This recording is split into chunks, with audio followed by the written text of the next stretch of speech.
TV 9 Bharatvarsh पर आज हम बात करने जा रहे हैं एक और बहुत बड़े खतरे की, जो सीधे सीधे आपकी जिंदगी से जुड़ा है। वैसे तो कोरोना पर धीरे धीरे लोगों का ध्यान कम होता जा रहा है, लेकिन हम आपको जो खबर बताने जा रहे हैं वो आपको परेशान करने वाली है। अब तक आप कोरोना से जैसे भी बचते आए हो, लेकिन अगले 3 महीने हम सभी के लिए बहुत चेतावनी भरे आने वाले हैं। अगले 3 महीने सरकारी और हेल्थ एजेंसीज का मानना है कि सर्दियों के मौसम में कोरोना बहुत भयानक होने जा रहा है और देश में कोरोना संक्रमण और कोरोना से होने वाली मौत में इजाफा हो सकता है। इसके सबसे ज्यादा शिकार वो 5 राज्य हो सकते हैं जहां इस वक्त भी कोरोना के केस सबसे ज्यादा आ रहे हैं। साफ है, कोरोना की राजधानी बन चुके इन 5 राज्यों को बहुत ज्यादा सावधान रहने की जरूरत है। लगातार खतरनाक होते जा रहे हालात को देखते हुए प्रधानमंत्री नरेंद्र मोदी आज 7 राज्यों के मुख्यमंत्रियों के साथ कोरोना पर मंथन भी करने जा रहे हैं। उधर अमेरिकी राष्ट्रपति डोनाल्ड ट्रंप ने फिर एक बार चीनी राष्ट्रपति शी जिनपिंग को ही दुनिया में कोरोना को फैलाने का जिम्मेदार ठहराया है। तो इन तमाम खबरों पर हमारी नजर रहेगी और साथ ही साथ खास मेहमानों का, देश के नामी और बड़े डॉक्टरों का एक पैनल भी हमारे साथ जुड़ने वाला है। लेकिन पहले एक बड़ी खबर, भारत में कोरोना पर चिंता बढ़ाने वाली यह खबर है। अगले 3 महीने कोरोना का संक्रमण तेजी से फैलेगा, इसके आसार हैं। आने वाली सर्दी में वायरस और ज्यादा विकराल रूप ले सकता है, इसका दायरा बढ़ सकता है। पिछले साल सर्दी में हुई थी कोरोना की शुरुआत। केंद्र की लोगों से बहुत ज्यादा एहतियात बरतने की अपील की गई है केंद्र सरकार की तरफ से, और आने वाली सर्दियों में इसका दायरा और ज्यादा बढ़ सकता है, संक्रमण और फैल सकता है और लोग इसकी चपेट में आ सकते हैं, ये आशंका बन गई है। ऐसे में अगले 3 महीने तक आप सभी को बहुत ज्यादा सावधान रहने की जरूरत है। और आइए, हमारे साथ बड़ा पैनल इस वक्त देश के नामी डॉक्टर्स का जुड़ चुका है, उनसे आपका आप तारुफ करा दें। डॉक्टर श्याम अग्रवाल साहब हमारे साथ मौजूद हैं, सर गंगाराम अस्पताल से आपका ताल्लुक है, चेयरमैन और एचओडी हैं ऑन्कोलॉजी डिपार्टमेंट के सर गंगाराम अस्पताल में।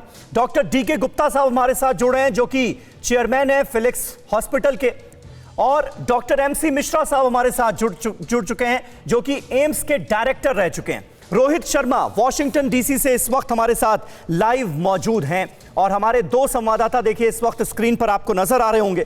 कुमार कुंदन हमारे संवाददाता, जो लगातार एम्स के ऑफिशियल से संपर्क में हैं और पल पल की अपडेट कोरोना को लेकर हम तक पहुंचाते रहते हैं। हमारे सहयोगी मनीष झा सरकार की तैयारियों पर बातचीत करने के लिए हमारे साथ मौजूद हैं, और थोड़ी देर में श्री गुरु पवन जी आध्यात्मिक गुरु हैं, वो भी हमारे साथ इस डिबेट को ज्वाइन करेंगे। लेकिन सबसे पहले डॉक्टर एमसी मिश्रा, मैं आपसे जानना चाहूंगा, अब ये जो नई जानकारियां सामने आ रही हैं कि आने वाले वक्त में अगले 3 महीने और ज्यादा क्रूशियल रहने वाले हैं और ज्यादा सावधान रहने की जरूरत है, क्योंकि ठंड भी आ रही है और कोरोना वायरस के संक्रमण का दायरा बढ़ सकता है। इसे किस तरह से आप देखते हैं, कैसे आप समझाएंगे हमारे दर्शकों को सर? समीर जी, अगले 3 महीने वैसे ही बहुत महत्वपूर्ण है, चाहे गर्मी चाहे सर्दी, क्योंकि हमारा फेस्टिवल सीजन शुरू होने वाला है। दशहरा, नवरात्रे, दीपावली और उसके बाद क्रिसमस। तो आप ये समझ सकते हैं कि चाहे गर्मी हो सर्दी हो, इसका कोरोना पे पिछले वर्ष जो हम लोग एक अंदाज, पिछले वर्ष का इसी वर्ष शुरू में जब एक बात हो रही थी कि कोरोना की जो शुरुआत हुई चाइना से जरूर हुई जी, और उसके बाद जिस तरह से पूरे यूरोप को इसने अपने चपेट में लिया और जिस प्रकार से डेली डेथ्स हुई और भयंकर रूप से ये फैला यूरोप में, यूके में और उसके बाद यूएसए में, तो ये तो ठंडे मुल्क थे। लेकिन हम लोग ये उम्मीद कर रहे थे कि अप्रैल मई जून तक आते आते भारत में गर्मी के चलते इसकी शायद रफ्तार थोड़ी धीमी पड़ जाएगी। लेकिन जो अब हमने जून जुलाई के बाद अब एक कोरोना का जो संक्रमण भारत में देखा, जिस प्रकार से अब ये बढ़ रहा है, तो ऐसा लगता है कि टेम्परेचर से, वेदर से, जो बाहर का टेम्परेचर है उससे कोरोना में बहुत ज्यादा असर नहीं हो रहा है, क्योंकि ये एक दूसरे से फैलता है, एक व्यक्ति से दूसरे व्यक्ति में फैलता है, ड्रॉपलेट्स के जरिए फैलता है। ठीक है। तो बाहर के टेम्परेचर पे, रेप्लिकेशन पे, वायरस की ग्रोथ के लिए बहुत ज्यादा फर्क नहीं पड़ता है। ठीक है डॉक्टर मिश्रा, आपने एनालिसिस की अपने हिसाब से, लेकिन केंद्र सरकार का जो तर्क है और केंद्र सरकार जो दलील दे रही है कि अगले 3 महीने में और ज्यादा संक्रमण तेजी से फैलेगा, इसके पीछे क्या तर्क दिए गए हैं? कुमार कुंदन, जरा बताइए।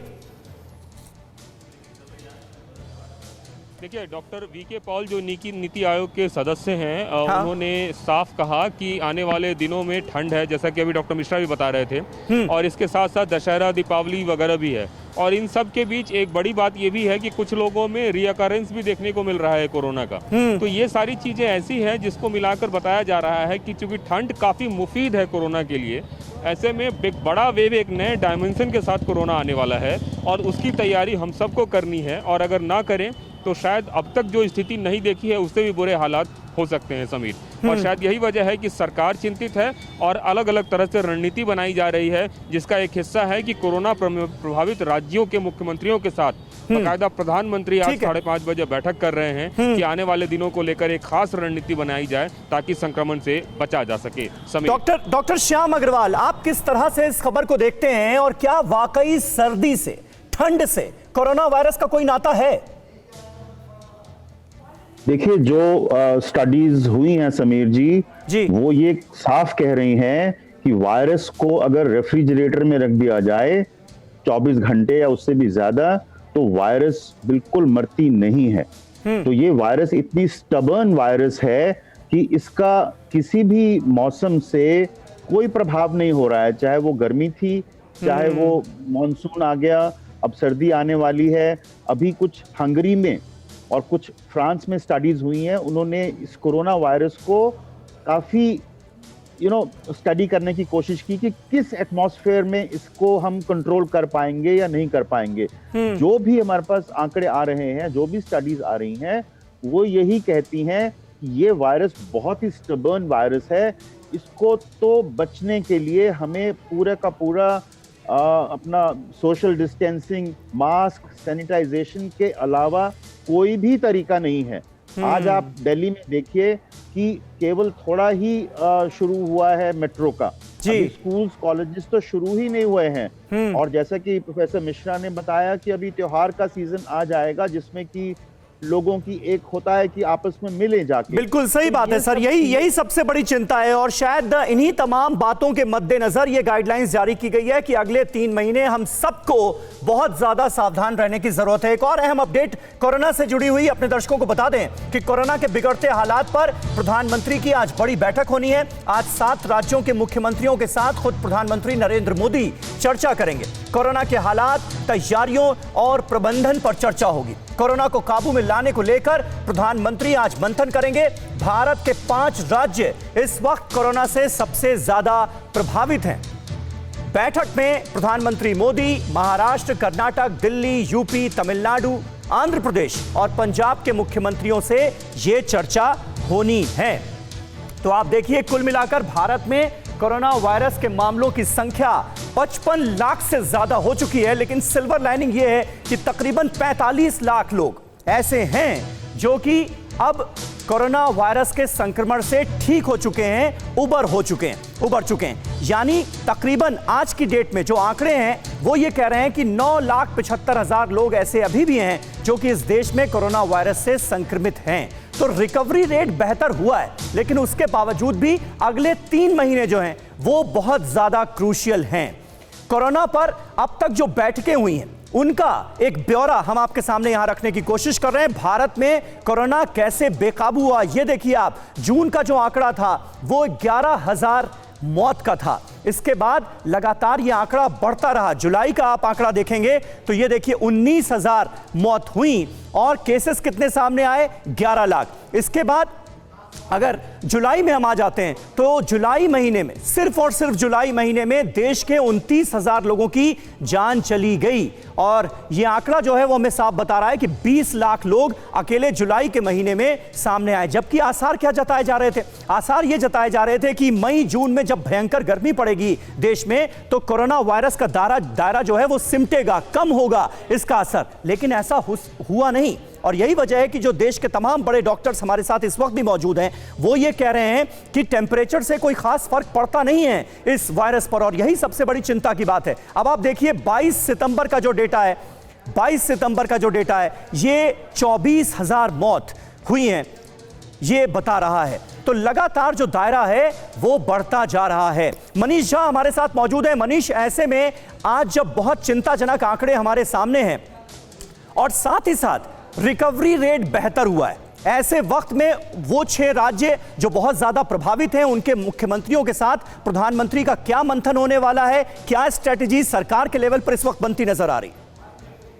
देखिए समीर, आज जब प्रधानमंत्री इन राज्यों के मुख्यमंत्री के साथ मीटिंग करेंगे तो मुख्य तौर पर अब तक हमने देखा है कि हमारे देश में कोरोना के खिलाफ लड़ाई में लॉकडाउन और सोशल डिस्टेंसिंग ये 2 अहम हथियार रहे हैं। लेकिन अब जबकि मैं ये देखता हूं कि अब सरकारें लगातार अनलॉक सीरीज पर एक के बाद एक गाइडलाइन जारी कर रही हैं, वैसी स्थिति में अब सरकार मंथन जो भी करे, लेकिन उन सब की उम्मीदें सिर्फ और सिर्फ वैक्सीन पर बची हुई है।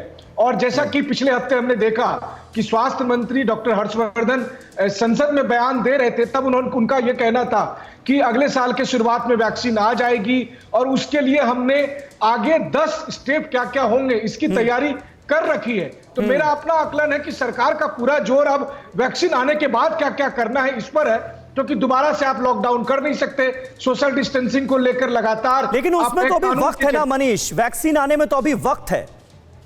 बिल्कुल सही कहा आपने, वैक्सीन आने में वक्त है, लेकिन आप देखिए कि फिर सरकारें जो अब तक दिशा निर्देश जारी कर रही है, हाँ। उसमें मास्क पहनना, सोशल डिस्टेंसिंग का इस्तेमाल करना, अगर इसको छोड़ दिया जाए तो क्योंकि अब आप दोबारा से लॉकडाउन की स्थिति में जा नहीं सकते, या कम से कम सरकार फिलहाल इस पर विचार कर नहीं रही है, तो मुझे लगता है कि बस जो मीटिंग मंथन ये सब चलेगा, लेकिन अंदर खाने जो तैयारी है वो वैक्सीन को लेकर ही कम से कम मुझे जमीनी स्तर पर दिखाई दे रही है। ठीक है, ठीक है, बिल्कुल मनीष, बने रहे आप हमारे साथ। और इस वक्त अपने दर्शकों को बताना यह जरूरी है कि जब तक वैक्सीन नहीं आ जाती तब तक सावधानी ही उपाय है, सावधानी ही इस वायरस से संक्रमण का बचाव है। आइए आपको बताते हैं कि कौन कौन से राज्य इस वक्त सबसे ज्यादा इफेक्टेड हैं कोरोना संक्रमण की वजह से। ये देखिए, चिंता की बात क्या है? चिंता की बात यह है कि 5 राज्यों में सबसे ज्यादा संकट है। और राज्य कौन कौन से हैं आपको बता दें। राज्य है सबसे ऊपर, महाराष्ट्र का जिक्र करना होगा। महाराष्ट्र में सबसे ज्यादा है संक्रमण का दायरा। संक्रमित लोग कितने हैं? 12 लाख। और अब तक जान गई है 33,000 लोगों की। अकेले महाराष्ट्र में 33,000 लोगों की जान गई है। इसके बाद आंध्र प्रदेश का जिक्र करना होगा। यहां पर 6,39,000 संक्रमित अब तक सामने आ चुके हैं। 5,000 लोग अपनी जान गंवा चुके हैं कोरोना वायरस के संक्रमण से। इसके बाद कौन सा स्टेट है? तमिलनाडु। यहां पर 5,52,000 केसेस अब तक सामने आ चुके हैं। 8,000 लोगों की जान चली गई है तमिलनाडु में। आप देखिए दायरा कितना बढ़ चुका है इस संक्रमण का। इसके बाद कर्नाटक का नंबर आता है। यहां पर 5,33,000 केसेस अब तक सामने आ चुके हैं और 8,000 लोगों ने अपनी जान गंवाई है। इसके अलावा उत्तर प्रदेश का नंबर है। उत्तर प्रदेश में 3,64,000 केसेस अब तक सामने आ चुके हैं और 5,000 लोगों की जान चली गई है कोरोना वायरस के संक्रमण की वजह से। और इस बीच एक बड़ी खबर और आ रही है कोरोना अपडेट से जुड़ी हुई। भारत में अगले साल तक कोरोना वैक्सीन मुमकिन है। यह कहा है किसने? WHO ने। सभी लोगों तक वैक्सीन पहुंचाना बड़ी चुनौती होगी। दुनिया में वैक्सीन परीक्षण का काम इस वक्त अंतिम दौर में है, यह कह रहा है WHO। वैक्सीन के सफल होने का चांस 50-50% है। यह एक बड़ी जानकारी है जो WHO की तरफ से दी गई है कि वैक्सीन के सफल होने का चांस अभी भी 50-50% ही है। WHO की सदस्य गगनदीप कांग का यह बड़ा बयान सामने आया है, जिसके बारे में आपको बताना इस वक्त बहुत जरूरी है। श्री गुरु पवन जी आध्यात्मिक गुरु हैं, वो भी हमारे साथ इस वक्त जुड़ चुके हैं। और पवन जी, कुल मिलाकर अभी जो भी अपडेट्स आ रही हैं दुनिया भर से कोरोना को लेकर, या फिर WHO की ये ताज़ा अपडेट जिसमें वो कह रहे हैं कि अगले साल तक वैक्सीन तो मुमकिन है, लेकिन सक्सेस रेशियो जो है वो 50-50% का ही होगा। क्या माना जाए? अब क्या इस संक्रमण के साथ जीने की आदत डालनी होगी क्या?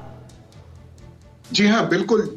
कोई भी इस प्रकार का संक्रमण जब होता है तो वो डॉर्मेंट स्टेट में रहता है, एक सुप्तावस्था में रहता है। हमारे शरीर में अनेक ऐसे संक्रमण हैं जो सुप्तावस्था में रहते हैं और हम उनके साथ जीते हैं और हम अपने शरीर को लगातार मजबूत करते रहते हैं कि वो संक्रमण हमें ना हो।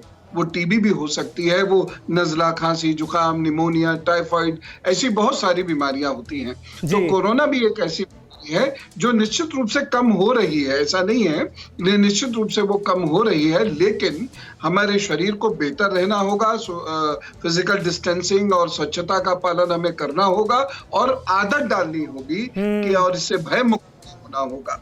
बिल्कुल। हमारे साथ डॉक्टर डीके गुप्ता मौजूद हैं जो कि चेयरमैन है फिलिक्स हॉस्पिटल नोएडा के। डॉक्टर गुप्ता, ये जो WHO की तरफ से कहा गया है कि भाई अभी तो हर कोई ये इंतजार कर रहा है कि भाई जल्दी से वैक्सीन आ जाए और फिर वैक्सीन जो है वो ठीक तरीके से उसका इंप्लीमेंटेशन भी हो और सबको वैक्सीन लग जाए ताकि इस बीमारी से मुक्ति मिले, लेकिन अब तो WHO ये कह रहा है कि इस वैक्सीन के भी सफल होने का चांस 50-50% है। इसका क्या मतलब हुआ? बिल्कुल, तो मैं आपको पहले वाले भी पॉइंट पर रख देता हूं कि पहली बार जो अगले 3 महीने क्यों खतरनाक है हमारे लिए। हमें पता है कि वायरस की ग्रोथ जो होती है वो 25 से लेकर 30 के डिग्री सेंटीग्रेड के बीच में बहुत अच्छी ग्रोथ होती है। तो अब टेम्परेचर कम हो रहा है तो ग्रोथ बढ़ेगी। लॉकडाउन खुल रहा है, पब्लिक प्लेस खुल रहे हैं, स्कूल्स खुल रहे हैं, लोगों के अंदर डर खत्म हो गया, लोग सोशल डिस्टेंसिंग फॉलो नहीं कर रहे हैं, लोग हैंड हाइजीन फॉलो नहीं कर रहे हैं, तो इसलिए खतरा बढ़ रहा है, इसलिए सरकार हमें सचेत कर रही है। दूसरी बात, अगले 3 महीने चूंकि जो हमारे घर में लोग बैठे होते हैं, बुजुर्ग लोग, वो अब एक्सपोज होंगे तो कॉम्प्लिकेशन ज्यादा होंगी और डेथ ज्यादा होंगी, तो इसलिए हमें अगले 3 महीने बहुत ध्यान रखना चाहिए। वैक्सीन की बात करें तो वैक्सीन इस साल के एंड तक या अगले साल के शुरुआत में मैन्युफैक्चरिंग स्टार्ट होगी, अप्रूवल्स मिलेंगे जो अथॉरिटीज हैं, उसके बाद मैन्युफैक्चरिंग होगी, मतलब हर देश की अलग कैपेसिटी होगी, कितनी हम डोज बना सकते हैं, फिर उसका एक डिस्ट्रीब्यूशन चैनल बनेगा, कोल्ड चेन मेंटेन करनी पड़ेगी, कितनी डोज, कम से कम 2 डोज होंगी। 2 डोज मतलब 1 डोज सिंगल इफेक्टिव नहीं होगी, मिनिमम 2 डोज या 3 डोज भी हो सकती हैं, तो 1 महीने के अंतराल पे लगती हैं, तो 2 से 3 महीने तो लगाने में लगेंगे, फिर डिस्ट्रीब्यूशन में लगेंगे, किसको पहले मिलेगी, कैसे मिलेगी, क्या अथॉरिटीज होंगी, तो ये बहुत सारा समय लगना है इसमें। प्लस बहुत सारे वायरस ऐसे हैं जैसे डेंगू है, मलेरिया है, ऐसे HIV है जिनकी वैक्सीन अभी भी बन नहीं पाई है। डॉक्टर गुप्ता, ये जो WHO की तरफ से कहा गया कि भाई सक्सेस रेशियो 50-50 होगा, इसका क्या मतलब है? यानी वैक्सीन लगने के बाद भी खतरा रहेगा क्या? हाँ जी, कोई भी वैक्सीन 100% इफेक्टिव नहीं होती है। कुछ अच्छी वैक्सीन है जैसे चिकन पॉक्स है, MMR है, इनकी एफिकेसी रेट 90% से ज्यादा होता है। नॉर्मली जो डिप्थीरिया है, टेटनस है, पर्टूसिस है, ट्यूबरकुलोसिस है, इनकी अभी भी एफिकेसी जो हम लगा रहे हैं वैक्सीन, उनकी 60 से 70% होती है, वो भी 3-3 डोज लगाने के बाद, सिंगल डोज में वो भी नहीं आती है। तो इसलिए ये हम लगाते हैं, स्वाइन फ्लू की वैक्सीन लगाते हैं, उसकी भी 60 से 70% एफिकेसी होती है। तो 2 डोज या 3 डोज लगाने के बावजूद भी ठीक है। इस सक्सेस रेशियो में डॉक्टर श्याम अग्रवाल भी कुछ कहना चाह रहे हैं। डॉक्टर अग्रवाल जी। देखिए, कल प्रोफेसर बलराम भार्गव जो ICMR के इंचार्ज हैं, जी, उनका स्टेटमेंट आया है कि अगर कोई वैक्सीन 50% सक्सेस है तो हम उस वैक्सीन को नेशनल लेवल पे उतार सकते हैं 50 to 100%। जैसा कि डॉक्टर गुप्ता कह रहे हैं कि हर एक वैक्सीन की जो एफिकेसी है वो अलग अलग रहती है, लेकिन अगर वो एफिकेसी 50% से कम है तो उस वैक्सीन को सक्सेसफुल नहीं माना जाता है और इसलिए उसको नेशनल लेवल पे उतारना नहीं चाहिए। नंबर 1, ये तो हो गई सक्सेस की बात। लेकिन अगर आप WHO की आंकड़ों को देखें तो WHO, जो कि भारत भी उसके अंदर शामिल है because lower middle class country है, तो WHO कह रहा है कि 2021 के मिडल में लगभग केवल 3% लोगों को वैक्सीन दी जा सकेगी, जो कि साल के एंड तक लगभग 20% पॉपुलेशन हो जाएगी। तो हमें प्रायोरिटाइज करना है कि किन लोगों को हमें शुरू में वैक्सीन देना है। बिल्कुल उसकी भी तैयारियां सरकार के लेवल पर हुई हैं। डॉक्टर अग्रवाल, बिल्कुल आपने वैलिड पॉइंट उठाया है। एक और बड़ी अपडेट हमारे पास ये आ रही है कि कोरोना पर ब्रिटिश प्रधानमंत्री ने बड़ा फैसला लिया है। ब्रिटेन में 6 महीने के लिए कर्फ्यू लगा दिया गया है। ब्रिटिश PM बोरिस जॉनसन की दुनिया को चेतावनी भी सामने आई है। कोरोना के दूसरे दौर को टाल नहीं सकते, ये कहना है ब्रिटिश प्राइम मिनिस्टर का। बोरिस जॉनसन ने दुनिया को दरअसल कोरोना को लेकर चेताया है और साथ ही साथ बड़ा फैसला लिया गया है कि 6 महीने के लिए कर्फ्यू लगा दिया गया है ब्रिटेन में। और हमारे साथ इस वक्त रोहित शर्मा मौजूद हैं, जो कि वॉशिंगटन डीसी से हालांकि हमारे साथ हैं। रोहित, क्या अमेरिका और अभी जो ब्रिटेन से खबरें आई हैं, जिस तरह से दायरा बढ़ता जा रहा है, क्या ये बात पूरी दुनिया के लेवल पर कही जा रही है क्या कि अगले 3 महीने बहुत ज्यादा क्रूशियल हैं और सावधान रहने की जरूरत है, संक्रमण का दायरा और बढ़ेगा? Thanks Sameer for having me. हाँ बिल्कुल, आप सही कह रहे हैं समीर। यहाँ पे भी डॉक्टर फॉची जो है, उन्होंने जब अप्रैल मई के आसपास से कहा था कि अक्टूबर तक यहाँ पे 200,000 यानी 20 लाख लोगों की जान जा सकती है कोरोना को लेके, तो उस टाइम काफी विवाद हुआ था इस बात पे, लेकिन आज वो बात सच हो गई। अमेरिका में 20 लाख लोगों की जान जा चुकी है और अगले 3, 4, 5 महीने जो ठंड की बात हो रही थी, यहाँ पे ऑब्वियसली एक सेकंड वेव को प्रेडिक्ट किया जा रहा है, जो यूके में भी हो रहा है। बोरिस जॉनसन ने जो यूके में किया है, लेकिन यहाँ पे हालात इलेक्शन के हैं और डोनाल्ड ट्रंप बिल्कुल नहीं चाहते कि किसी भी तरह का पैनिक क्रिएट हो। तो यहाँ पे अगले 2-2.5 महीने एटलीस्ट नवंबर 3 तक, जब तक चुनाव नहीं होते, इस तरह के कोई रिस्ट्रिक्शंस नहीं आएंगे। लेकिन हाँ, ये बात कही जा रही है कि आपको मास्क पहनने हैं, आपको सोशल डिस्टेंसिंग रखनी है, आपको हैंड सैनिटाइजर का इस्तेमाल करना, ये सारी चीज आई थिंक पब्लिक को एजुकेट कर दिया गया है। लेकिन किसी तरह का लॉकडाउन यहाँ होना अब नवंबर इलेक्शन तक तो बिल्कुल मुमकिन नहीं है समीर। बिल्कुल लॉकडाउन मुमकिन नजर नहीं आ रहा है फिलहाल, अमेरिका की परिस्थितियों को देखते हुए और आने वाले चुनाव को देखते हुए। एक अहम अपडेट और आपको दे दें, इजराइल में भी फिर लगाया गया है संपूर्ण लॉकडाउन। पीएम नेतन्याहू ने 21 दिन के लॉकडाउन का ऐलान किया है। देखिए, पहले अब ब्रिटेन से खबर आई 6 महीने के कर्फ्यू की, और अब इजराइल से खबर है, यहां पर भी 21 दिन का संपूर्ण लॉकडाउन लगा दिया गया है। और संपूर्ण लॉकडाउन लगाने वाला ये दुनिया का दूसरा मुल्क है। इजराइल में कोरोना के 1,93,000 केस सामने आ चुके हैं। इजराइल में कोरोना से अब तक 1,285 लोगों की जान भी गई है। तो कहीं ना कहीं अब जो चिंता है, और जो बात हमने सबसे पहले आपको बताई कि अगले 3 महीने बहुत क्रूशियल है, और यहां पर भी हिंदुस्तान की सरकार की तरफ से भी यह कहा जा रहा है कि अगले 3 महीने कोरोना वायरस का संक्रमण जो है, इसका दायरा बढ़ सकता है, इसलिए आपको और ज्यादा सावधान रहने की जरूरत है। वैक्सीन जब तक नहीं आ जाती तब तक सावधानी ही इस बीमारी से बचाव है, और कोई दूसरा रास्ता है नहीं। इसलिए हमको आपको बहुत ज्यादा सावधान रहने की जरूरत है। वर्ल्ड कोरोना अपडेट इस वक्त हमारे पास आ गई है, और दुनिया में यह कोरोना का दूसरा दौर है। अब तक 3,15,00,000 लोग संक्रमित हो चुके हैं। 3,15,00,000 लोग। कोरोना से 9,69,000 लोगों की जान गई है। आप देखिए दायरा कितना बड़ा है पूरी दुनिया में इस संक्रमण का। ये आप देखिए इस बीमारी का। अमेरिका दुनिया का सबसे ज्यादा प्रभावित देश है। अमेरिका में 70 लाख केस अब तक सामने आ चुके हैं और 2,28,000 लोगों की मौत हो चुकी है। मरीजों के मामले में भारत का, हमारे मुल्क का दूसरा नंबर है। भारत में 50 लाख से ज्यादा मामले, और अब यह आंकड़ा बढ़कर 55 लाख हो चुका है, और 89,000 लोगों की मौत हुई है। ब्राजील में 40,50,000 मरीज अब तक सामने आ चुके हैं, और यह दुनिया में तीसरे नंबर पर है कोरोना वायरस के संक्रमण के मामले में।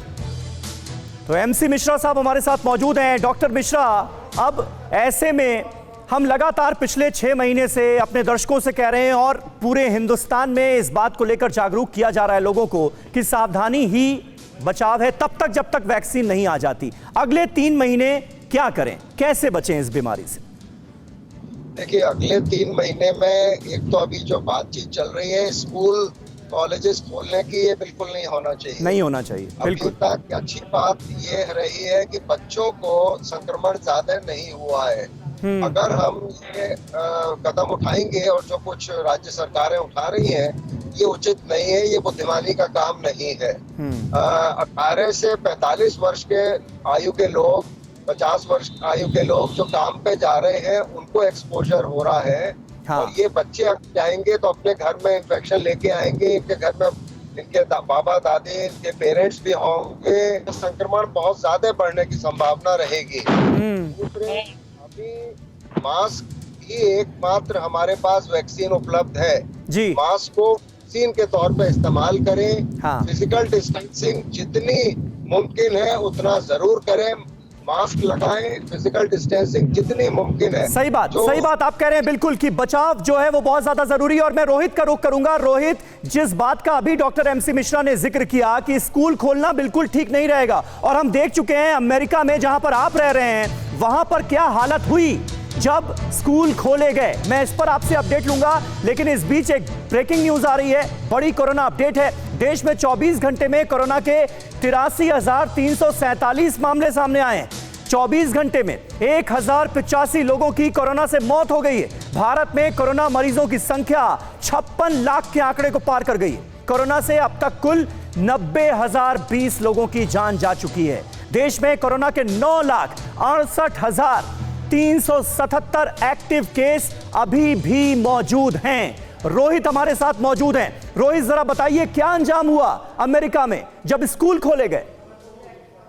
जी, यहाँ पे समीर जब स्कूल खोले गए तो उसके पीछे रीजनिंग ये दी गई थी कि यंग जो लोग हैं उनको शायद कोरोना नहीं होता या वो कोरोना से बच सकते हैं। ये रीजनिंग देखकर यहाँ पे स्कूल्स, कॉलेजेस वगैरह खोले गए थे। लेकिन उसके बाद जहां जहां भी ये स्कूल कॉलेजेस खोले गए वहां बहुत सारे कोरोना के केसेस आए, असिम्प्टोमेटिक जिसे कहते हैं।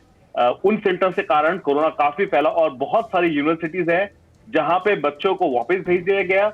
एक हफ्ते बाद, 2 हफ्ते बाद बहुत सारे स्कूल्स हैं जहां पे स्कूल बंद कर दिए गए और ऑनलाइन एजुकेशन या डिस्टेंस लर्निंग आप कहे वो यहाँ पे शुरू है। लेकिन मैं एक और बात आपको बताऊं समीर, सबसे इंटरेस्टिंग बात ये है, और ये मुझे बार बार बोलने में अच्छा नहीं लगता, लेकिन क्योंकि ये इलेक्शन ईयर है तो कई स्कूल्स ऐसे भी हैं यहाँ पे जहाँ पे बच्चों को रोक लिया गया और कहा कि आप यहीं पे क्वारंटीन कीजिए, आपको घर जाने की जरूरत नहीं है। आप अगर घर जाएंगे, नहीं, सही बात है। अमेरिका की परिस्थितियां थोड़ी अलग हैं, वहां पर चुनावी मौसम चल रहा है। ऐसे में चुनावों के मद्देनजर भी बहुत सारे फैसले लिए जा रहे हैं। लेकिन देश की परिस्थितियों के हिसाब से, हिंदुस्तान की परिस्थितियों के हिसाब से बिल्कुल भी अभी स्कूल खोलना ठीक नहीं रहेगा। बिल्कुल भी ठीक नहीं रहेगा कि बच्चों को घर से स्कूल भेजा जाए, क्योंकि संक्रमण बढ़ने का खतरा है बच्चों में भी, और ये रिस्क नहीं लिया जा सकता। एक और अहम खबर आपको बता दें, इस वक्त एक और अपडेट कोरोना से जुड़ी हुई। फ्रांस में फिर से कोरोना ने रफ्तार पकड़ी है। एक दिन में 13,000 नए केस फ्रांस में भी सामने आए हैं और फिर आसार ये बनते नजर आ रहे हैं कि फ्रांस में दोबारा लॉकडाउन लग सकता है। तो दुनिया भर से देखिए ये खबरें आ रही हैं। हमने थोड़ी देर पहले ब्रिटेन का जिक्र किया जहां 6 महीने का कर्फ्यू लगा दिया गया है। इजराइल का हमने जिक्र किया जहां पर एक बार फिर संपूर्ण लॉकडाउन लगा दिया गया है। और फ्रांस में भी ये मुमकिन है। ये जानकारी हमारे पास आ रही है। फ्रांस में अब तक 32,000 लोगों की जान जा चुकी है कोरोना वायरस के संक्रमण से। डॉक्टर डीके गुप्ता, क्या आने वाले वक्त में सिर्फ ये कहना कि अगले 3 महीने बहुत क्रूशियल हैं, हमें सावधानी बरतनी होगी, ये काफी होगा, या इस तरह के कुछ सख्त कदम भी उठाने होंगे अगर बचना है तो? एक चीज मैं आपको बता रहा हूं कि शुरुआत जब कोरोना हुआ था, इंडिया में आया था, तब हमारी सरकार और हमारे लोगों में भय था और बड़ा चुस्त लोग थे। बड़े लोगों ने पालन किया था, चाहे वो लॉकडाउन हो, चाहे सोशल डिस्टेंसिंग हो, चाहे मास्क पहनना हो, चाहे हैंड हाइजीन हो। अब लोग फॉलो नहीं कर रहे हैं और शायद इसी वजह है, यही वजह है कि हमारे यहाँ केसेस बढ़ रहे हैं। पहले क्वारंटाइन बड़े अच्छे से होता था, आपको पता है कॉन्टेक्ट ट्रेसिंग कितनी अच्छी होती थी। अगर एक पेशेंट निकलता था उसके हम फोन बुक से लेके सारे कॉन्टेक्ट को ट्रेस करते थे, उन सबको क्वारंटाइन करवाते थे। अब तो जो केस भी निकलता है उसको आइसोलेट करने में देर होती है, आइसोलेशन देर से होता है। सही बात है सर, बहुत लाइटली लेने लगे हैं, सब लापरवाह हो गए। बिल्कुल, हाँ, तो ऊपर से ये दिखता है, ऊपर political will say, political will है, या हमारी सरकार है, हमारे पक्ष है, विपक्ष के जो लोग हैं, या हमारे जो नेतागण है, बुद्धिजीवी है, अगर मीडिया है, सब लोगों ने लाइटली लेना शुरू कर दिया। चाहे वो मीडिया, मैं मीडिया पे भी बता रहा हूँ, पहले जितना हम लोग पैनिक क्रिएट करते थे या जितना हम लोग एयर टाइम देते थे, उतना हमने कम अवेयरनेस कर दी है। तो इसलिए शायद लोगों के अंदर चाहे वो भय खत्म हो गया है, आइसोलेशन, क्वारंटाइन बहुत अच्छे से नहीं हो रहा है, लोग टेस्ट करा रहे हैं पहले ज्यादा, लेकिन अभी भी लोगों में भय है टेस्ट कराने में। लोग जो सिम्टोमेटिक है वो बाहर निकल के नहीं आ रहे हैं, तो उनको टेस्ट कराने चाहिए और टेस्ट करा के आइसोलेट करना चाहिए, लोगों को ट्रीट करना चाहिए और क्वारंटाइन करना चाहिए। जो पहले हमने पॉलिसी अपनाई थी वही पॉलिसी लंबे समय तक रहनी चाहिए और सरकार को कुछ सख्त कदम उठाने चाहिए। जैसे कोई हेलमेट नहीं पहनता है तो सरकार ट्रैफिक पुलिस फाइन काटती है, तो ऐसे मास्क और अगर कोई, बिल्कुल आपने सही बात कही डॉक्टर गुप्ता, और मैं मानता हूं ये सबकी जिम्मेदारी है, हम सब लापरवाह हो गए। बिल्कुल आप सही बात कह रहे हैं और कहीं ना कहीं सरकारों को ये बंदोबस्त करने होंगे कि जैसे कड़े नियम, सख्त नियम पहले थे वही अमल में लाए जाएं, उसमें कोई लीपापोती ना की जाए, लापरवाही ना की जाए। हमारे साथ श्री गुरु पवन जी मौजूद हैं। पवन जी, आप किस तरह से इस सिचुएशन को एनालाइज करेंगे? और सर, ग्रह नक्षत्र क्या कह रहे हैं, कब तक इस मुसीबत का सामना करना पड़ेगा हमें? देखिए, जहां तक बात आती है कोरोना के फर्स्ट फेज की, तो फर्स्ट फेज में निश्चित रूप से चीजें कम हुई हैं। मैं फिर कहता हूं, एक बार हमें फिर से डाटा एनालिसिस को बहुत गंभीरता से करना चाहिए। चीजों में फर्क आया है। यूं तो टीबी के केसेस लगभग 2 बिलियन हैं इस दुनिया के अंदर, लेकिन जिस तरीके से हम लोग अपने आप को सैनिटाइज करके टीबी से दूर रहते हैं, उसे कंट्रोल कर पाते हैं, ठीक इसी तरीके से जैसे अभी डॉक्टर डी के गुप्ता जी भी कह रहे थे, हमें अपने आप पर काबू रखना होगा। हमें अपना सैनिटाइजेशन प्रॉपर करना होगा, फिजिकल डिस्टेंसिंग करनी होगी, क्योंकि कोई भी देश बहुत लंबे समय तक बंद नहीं रह सकता। दूसरी एक बहुत कॉम्प्लिकेटेड सिचुएशन ये है, कोरोना एग्जैक्टली क्या है, उसकी क्या मेडिसिन है, और उसको वो कब पनपता है, कब मरता है, इसके बारे में अभी तक कोई ऑथेंटिक इंफॉर्मेशन नहीं है। आप लगातार देख रहे होंगे, चाहे वो कोई भी फ्रेटर्निटी रही हो, वो लगातार चेंज हो रहे हैं। यहाँ तक कि WHO भी पिछले 6 महीने में कम से कम 12 बार अपनी स्टडी चेंज कर चुका है। कोई भी डॉक्टर इसके बारे में बहुत एग्जैक्टली कुछ नहीं कह सकते। घूम फिर के बाद सिर्फ एक जगह आती है, वो है फिजिकल डिस्टेंसिंग। मास्क के ऊपर भी लगातार प्रश्न उठ रहे हैं कि हमें कौन सा मास्क बचा सकता है। मास्क का भी अभी कोई कंफर्मेशन नहीं है। तो हमारे पास सिर्फ फिजिकल डिस्टेंसिंग और अपनी इम्यूनिटी को बूस्ट करने के अलावा और कोई रास्ता फिलहाल नहीं है। बाकी वैक्सीन बहुत जल्दी आएंगी, मुझे वैक्सीन आने लगी हैं ऑलरेडी, तो हमारे यहाँ भी भारत में भी जल्दी इस पर 1-2 दिन में कोई डिसीजन होगा, ऐसा मुझे लगता है। बिल्कुल, हम सबकी उम्मीद यही है कि जल्द से जल्द वैक्सीन आए और इस बीमारी से हमें निजात मिले। इस बीच एक अहम खबर आपको दे दें, और यूएन के मंच पर ट्रंप ने चीन को कड़ी फटकार लगाई। दुनिया में कोरोना फैलाने के लिए चीन को जिम्मेदार ठहराया अमेरिकी राष्ट्रपति डोनाल्ड ट्रंप ने। कोरोना वायरस से चीन ने वैश्विक युद्ध छेड़ने की कोशिश की है। यह बड़ा आरोप डोनाल्ड ट्रंप की तरफ से यूएन के मंच पर चीन के लिए लगाया गया है। दुनिया अदृश्य दुश्मन से लड़ाई लड़ रही है, यह उन्होंने कहा है। चीनी वायरस ने 188 देशों में अनगिनत लोगों की जान ले ली है। यूएनजीए में अपनी स्पीच में ट्रंप दरअसल चीन पर खूब बरसे हैं। चीन में कोरोना नियंत्रण दुनिया में बेकाबू, यह कहा गया है अमेरिका की तरफ से कि दरअसल चीन जहां से ये फैला वहां पर तो इसे कंट्रोल कर लिया गया, लेकिन दुनिया भर में कोरोना वायरस का संक्रमण बेकाबू हो गया। ट्रंप ने चीन के साथ साथ WHO की भी आलोचना की है, WHO को भी घेरा है। ट्रंप ने WHO को भी बराबर का दोषी ठहराया है चीन के साथ। कोरोना वायरस पर WHO ने भी दरअसल झूठ बोला है, ये डोनाल्ड ट्रंप ने कहा है। और एक और अहम खबर, दुनिया भर में घिरे जिनपिंग की यूएन में सफाई क्या रही, ये भी तो जान लीजिए। चीन खुद कोरोना वायरस का शिकार है, ये कहते नजर आए शी जिनपिंग। कोरोना का राजनीतिकरण हो रहा है, ये आरोप लगाया गया। जल्द दुनिया में मानवता की जीत होगी, ये कह रहे हैं जिनपिंग। चीन की वैक्सीन जल्द दुनिया के सामने आएगी, ये चीन की तरफ से दलीलें दी गई हैं और खुद को पीड़ित बताया गया है। और हमारे साथ मनीष झा हमारे सहयोगी मौजूद हैं। और मनीष, ये बिल्कुल वैसा ही लग रहा है ये बयान चीन का जैसे पाकिस्तान खुद को आतंकवाद का पीड़ित बताता है।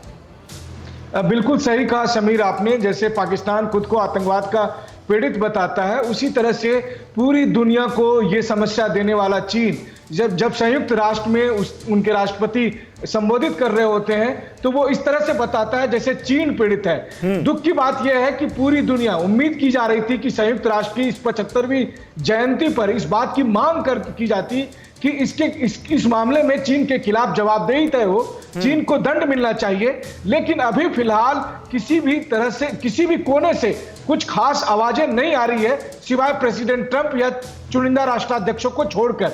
अब आप देखिए, चीन यहां तक ही नहीं बल्कि आप कहें तो जले पर नमक छिड़कते हुए चीन के राष्ट्रपति ये कहते हैं कि चलो जी, अब तो जल्दी जल्दी जो है वो बिजनेस शुरू करो, व्यापार शुरू करो और ग्लोबल बिजनेस एक बार फिर से शुरू करो, अपने देश के बॉर्डर खोलो। यानी कि चीन अब दोबारा से उसी पुराने अंदाज में ग्लोबल सप्लाई चेन को लीड करना चाहता है।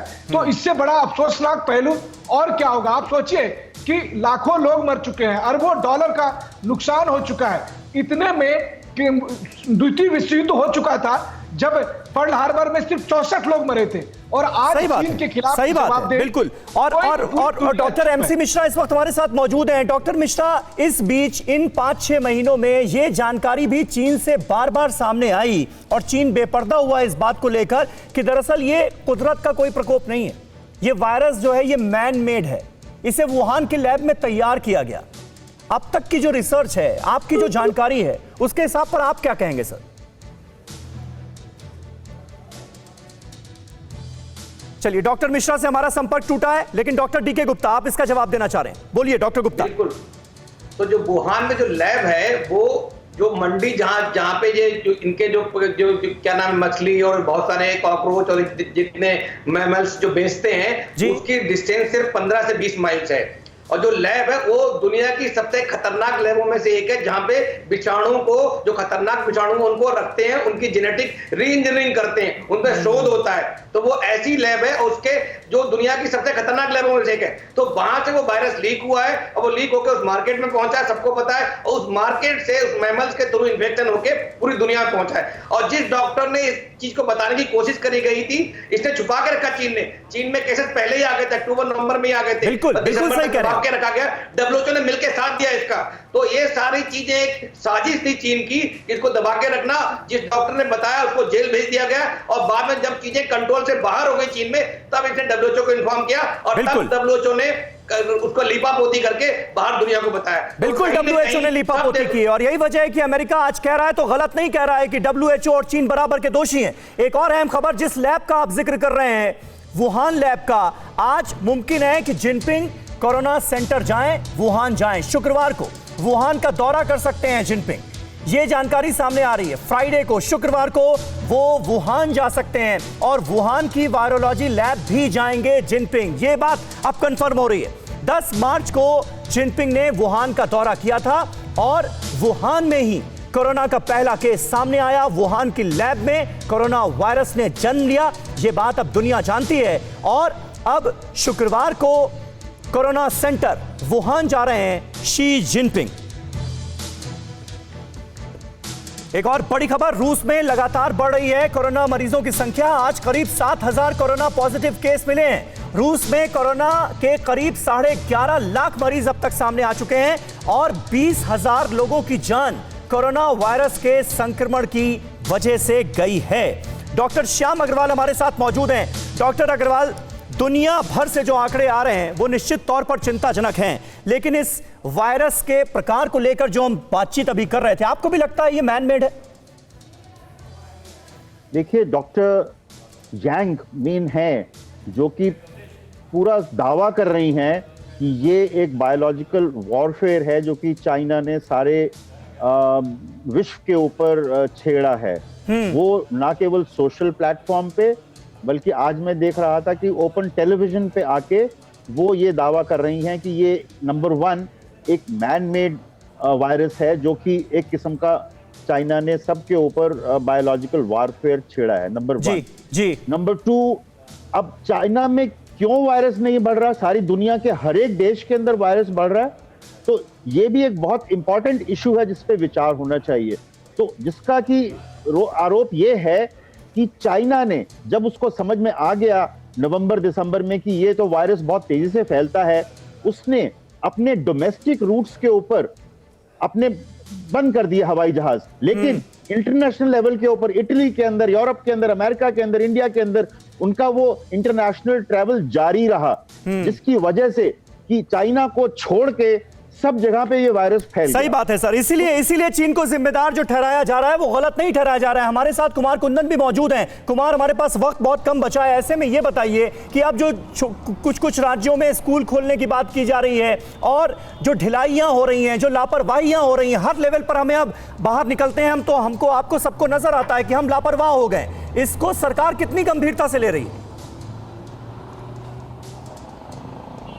देखिए, जहाँ तक स्कूल और कॉलेज खोलने की बात है समीर, देखिए सरकार को डर इतना ज़्यादा है कि पार्लियामेंट का सेशन जो 18 दिन का था उसको कर्टेल कर दिया जा रहा है, लेकिन लोगों में जिस बात का डर होना चाहिए वो डर बिल्कुल भी खत्म हो गया है। मैं इस वक्त ईस्ट दिल्ली के कोविड सेंटर के सामने हूँ, और यहाँ तमाम सोशल डिस्टेंसिंग की धज्जियाँ जो उड़ती हुई मैं देख रहा हूँ। बताइए। इसका परिणाम मुझे आने वाले दिनों में साफ नजर आ रहा है, जो ये संक्रमण का स्तर बढ़ता जा रहा है। ऐसे में सिर्फ और सिर्फ आप खुद अपना बचाव करें, इससे बेहतर कुछ भी नहीं है। सरकार जितने भी दावे कर रही है वो सारे दावे सब फेल हुए हैं पिछले 6 महीने में, आपने देखा होगा। किसी ने कहा वेव 1 है, वेव 2 में सब खत्म हो जाएगा, अब तो कह रहे हैं कि वेव 3 नए डायमेंशन के साथ आने वाला है। तो इसका मतलब है कि जब बड़े रूप से कोरोना आने वाला है तो और भयंकर होगा, और उसका उपाय सिर्फ ये है कि आप अपना बचाव कैसे करें, ये खुद कुल मिलाकर आपकी सुरक्षा आपके हाथ है, आप ही को सावधानी करनी पड़ेगी, आप ही को बचाव करना पड़ेगा, इस वायरस के संक्रमण से बचकर रहना पड़ेगा। सोशल डिस्टेंसिंग के नियम को भूलना नहीं है, अगले 3 महीने और ज्यादा सावधान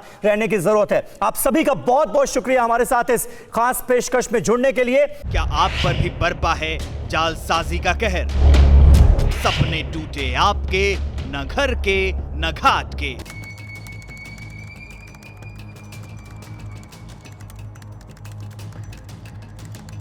देखिए लूट घर हर रात 9:30 बजे। फिक्र आपकी,